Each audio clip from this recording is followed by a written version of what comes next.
Hello नमस्कार आदाब, कैसे हैं आप सब लोग। स्वागत है कोच मिनिस्टर की कैप्स एग्जाम सीरीज में। पिछले वीडियो में हमने डिस्कस किया था some frequently asked question about the caps exam. अगर वो वीडियो नहीं देखी है तो link is in the description, अभी जाकर देखिए।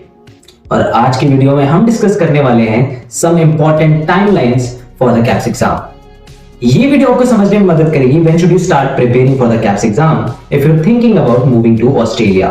Well, first and foremost, when you start working towards your Australian dream, the first step in the process is eligibility check. हमने इस प्रोसेस को ब्रीफली डिस्कस किया था पिछले वीडियो में और आज हम इसे डिटेल में समझते हैं। The process takes about 8 weeks. 8 हफ्ते लगते हैं, वो भी अगर आपके सारे डॉक्यूमेंट्स AMC की ऑफिशियल वेबसाइट पे सही तरीके से अपलोड किए हों। तो चलिए क्विकली देखते हैं कि इस प्रोसेस के लिए कौन कौन से डॉक्यूमेंट्स रिक्वायर्ड हैं। So here is the list of compulsory documents required for the eligibility check process. First, passport. Second, photo identity card, आप आधार कार्ड या वोटर आईडी कार्ड दे सकते हैं। Third, birth certificate. Fourth, pharmacy degree certificate. Fifth, official transcript showing marks of all the subjects you studied in pharmacy degree. And sixth, state pharmacy registration certificate. एक बहुत ही important note add करना चाहूंगा, आपके सारे documents English में होने चाहिए। अगर आपके सारे डॉक्यूमेंट्स इंग्लिश में नहीं हैं तो आपको किसी national authority accreditation for translator and interpreter certified translator से ट्रांसलेट करवाने होंगे और उसके बाद ही सबमिट करने होंगे, वरना आपके documents Australian pharmacy council reject भी कर सकती है। दिस में लीड टू 2 प्रॉब्लम्स। पहली प्रॉब्लम, आपकी 8 वीक की डॉक्यूमेंट वेरिफिकेशन प्रोसेस 12 से 16 वीक तक बढ़ सकती है। और दूसरी प्रॉब्लम, आपकी 1300 ऑस्ट्रेलियन डॉलर्स वेस्ट हो सकते हैं अगर एपीसी आपकी एप्लीकेशन रिजेक्ट कर दे। इसलिए आगे बढ़ने से पहले आपको रिकमेंड करना चाहूंगा कि इस प्रोसेस के लिए आप किसी प्रोफेशनल की ही हेल्प लें। The next step in your journey is exam preparation. This step also takes 8 to 12 weeks depending upon the time you are able to spend on your studies. About the exam preparation, there are couple of factors you need to keep in mind. First, well, you already know there are 2 papers in the exam.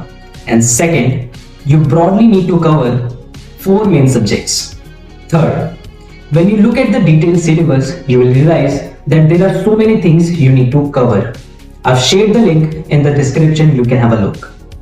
Fourth, आपको पता ही होगा कि इस exam को clear करने के लिए आपको मिनिमम 50% स्कोर करना जरूरी है। And fifth and the most important one, exam fees है 2200 Australian dollars. For updates please keep checking the website. अगर आप ध्यान से सोचेंगे तो आपको समझ में आएगा कि जल्दबाजी करने की कोई जरूरत नहीं है। प्रिपरेशन को लेकर कुछ पॉइंटर्स हैं जो आपको ध्यान में रखने चाहिए। फर्स्ट, आप डेली 1 से 2 घंटा पढ़ाई करें।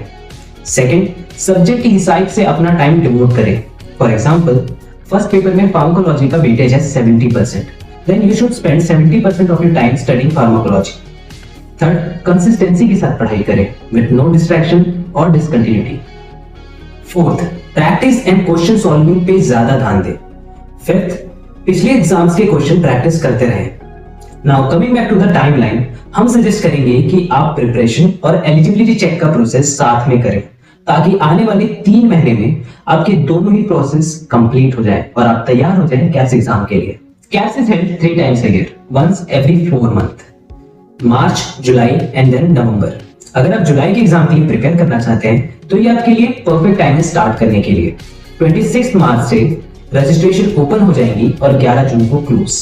आपके पास 5 महीने हैं, सारे प्रोसेस आराम से कंप्लीट भी हो जाएंगे और आप एग्जाम में प्रिपेयर बैठ सकते हैं। एग्जाम होने के 2-3 वीक के अंदर आपके पास रिजल्ट आ जाएंगे ईमेल से।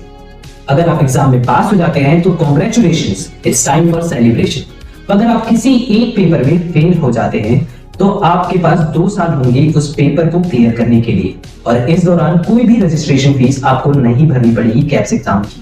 तो अगर आप दोनों पेपर में फेल हो जाते हैं तो आपको कैप्स एग्जाम के लिए फिर से रजिस्टर करना होगा और इस बार आपको 2200 ऑस्ट्रेलियन डॉलर्स की रजिस्ट्रेशन फीस भरनी होगी। चलिए अब कैप्स एग्जाम टाइमलाइन को थोड़ा समराइज कर लेते हैं। पहले एलिजिबिलिटी चेक जिसमें लगेंगे आपके 8 वीक्स, उसके बाद एग्जाम प्रिपरेशन जिसमें लगेंगे आपके अप्रॉक्सीमेटली 8 to 12 वीक्स, उसके बाद आप एग्जाम के लिए अपीयर होंगे और उसके बाद रिजल्ट आएंगे जिसमें लगेंगे 2 से 3 वीक। इस पूरे प्रोसेस में आपके लगेंगे 18 to 25 वीक्स, यानी 4 to 6 मंथ्स। आशा करता हूँ आपको ये वीडियो हेल्पफुल लगा होगा और उम्मीद करता हूँ कि आप कोच मिनिस्टर से जुड़े रहेंगे। For more such videos please subscribe to Coach Minister. हम आपसे मिलेंगे एक और नए वीडियो में। अडियोस अमीगोस।